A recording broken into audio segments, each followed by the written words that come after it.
Yeah, hi, this is Paul Sykes, Good News Broadcast. I'm here with Faye Rogaski. Rogaski. Hi, Faye. How are you? Good, thank you.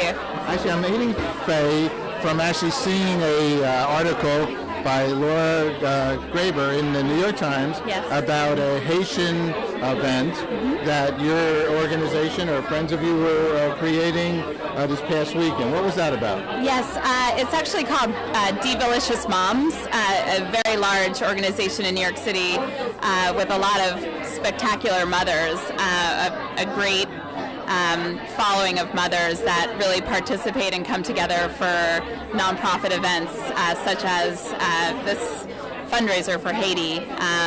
So that's what happened last Saturday, which is how we met each other. That's how we met. We started with Haiti, and then evolved, and then Faye said, you know, we're having an event, and I happen to be the president of the Young Professionals for the American Heart Association. Yes. We're in New York City.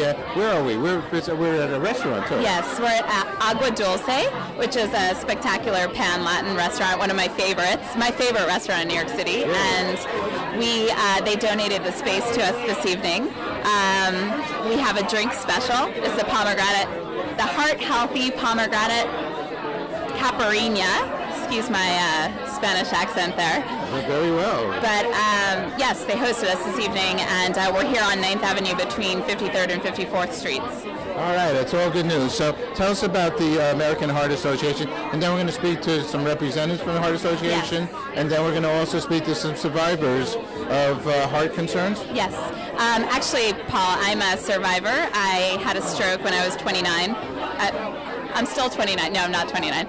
But yes, I had a stroke when I was 29, and little did I know at that stage in my life that heart disease and stroke are the number 1 and 3 killers in our nation, and they don't just happen to the elderly. And when I first found out I had a stroke, I asked my doctor, a stroke of what?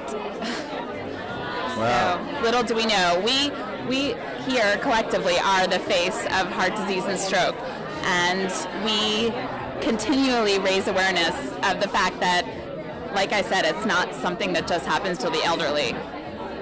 Did they figure out how and why you had a stroke? They call it a cryptogenic stroke, which means that they will never know the reason for it. But I think the most important thing out of it is that I had 4 of the 5 classic warning signs of stroke, but no one diagnosed it for about 48 hours. And I really work tirelessly at raising awareness for the warning signs of stroke, and I also lobby before Congress for the American Heart Association. What are those for? Sudden onset of a headache, dizziness, inexplicable memory loss, and I have to get my card out. Okay. I admit I had a drink, so. Yeah, that pomegranate, right? But you're feeling good. Yes, going straight to my head. Well, Yeah. all right, that's marvelous. Well, thank you for doing what you're doing. Thank you. It's very important. By far, you know, it doesn't, I think, strike, as you say, most people would not imagine that a young, beautiful woman at your age would have a stroke. And we're so happy you're here to do the work you're doing. Thank you. And it's shocking to see the number of young people that we have within our group that have had heart disease and stroke, that are living with pacemakers, living with the repercussions of heart disease and stroke. And I look forward to you getting the opportunity to speak with them tonight as well. Okay. Thank you, Paul. All right, thank you, Faye. Okay, now, hi, I'm here with Brooks now. Hi, Brooks. Hey, how's it going? Okay, Brooks actually works for the American Heart Association, but has had a background as a reporter. Absolutely. Right? So that is my formal training. That's where the formal training all starts. Interview yourself. Interview myself. So obviously the young professionals are here representing the American Heart Association and all the work that this young group is doing. It's a unique group to New York City. So that is, you know, obviously very phenomenal and something indigenous just to New York City. So it's a group of both young professionals as well as heart disease and stroke survivors who've sort of come together and rallied around the cause. And they do have fundraising goals, and they do aim to sort of bring awareness as well as financial support to the research and funding that the American Heart Association does. Okay. Brooks, thank you for coming up. We're going to talk to some survivors now. Absolutely. Thank you. No problem. Okay? Good to go, brother. All right, thanks. Okay, hi, I'm here with Jen Constantino. Hi, Jen. Hi, how are you? Okay, good. So you're a survivor of I am. I was born with a CHD. I was born with a tricuspid atresia, which is a hole in my tricuspid valve. I've undergone 3 open heart surgeries, and now I have a pacemaker. And I recently, this summer, had a battery replacement for my pacemaker. Wow. That's a lot. And I'm only 32. Wow. And strong and beautiful and, and positive. I am. I'm in perfect health, and I'm a singer here in New York City. Really? What kind of singing do you do? Rock, pop. I just recorded my debut album. It's on iTunes. Really? Yeah. What has this song? What song did you write a song? Yes, I wrote actually 7 songs out of the 10 on the album. All right. The title track is called "The Best Part of Me," and actually is about, your heart is the best part of you, and giving it to someone you give your heart away. Wow, we're near Valentine's Day. So, It's so how total does that song Valentine's go? Oh, you want me to sing it? Go for it, if you don't mind. You had the best part of me. I give you my heart for you to keep. Now there is nothing left for me except my broken dreams. That's the chorus. Yay. That's the gist. Yay. So now where can people download it, or what's Yeah, actually you could download it on iTunes.com, Jen Constantino. And How do you spell that? JenConstantino. You could also go to JenConstantino.com or MySpace, Gen C Music. Now, did I think I was going to have a singer up here? You knew what you were getting into when you called me up. Who has a heart pacemaker? Yes. And how does it change your life, or how do you live your life with that? Honestly, I became part of the American Heart Association. I met them last year, and I started working with them, and I think that has been the best part.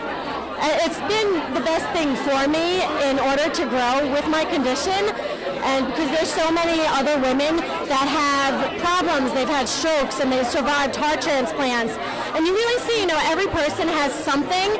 It's just a matter of how you're gonna live with it and what you choose to do in your life and how you choose to look at it. I have a heart condition. It has slowed me down in the past, but there's no reason why I shouldn't be able to do what everyone else could do, or why I shouldn't be able to follow my dreams.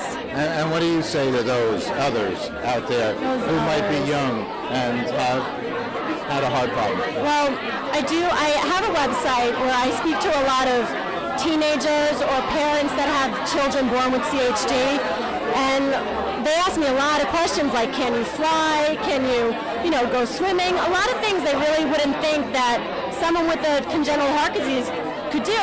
But my doctor has always told me, you don't ever not try anything because you're afraid. And so I didn't. I always tried everything I wanted to. And so don't be afraid to go after what you want, and just keep on keeping on. All right, Jen, you are fantastic. Thank you. Thank you so much. Thank you. Wow. All right, you're beautiful. Thanks, Jen. You're really. All right. Okay, hi, I'm here with Dina Panata. Hi, Dina. Hi. How are you? I'm fine, thanks. How are you? Okay, good. We're here at the American Heart Association Learn and Live, okay? You're a survivor? I am. I'm a stroke survivor. A stroke survivor. When did you have a stroke? When I was 30. Wow. And what happened?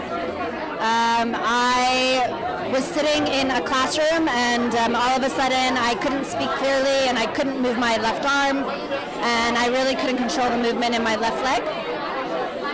And I was taken to the hospital and was diagnosed as having had a stroke. Any conditions prior to that? No.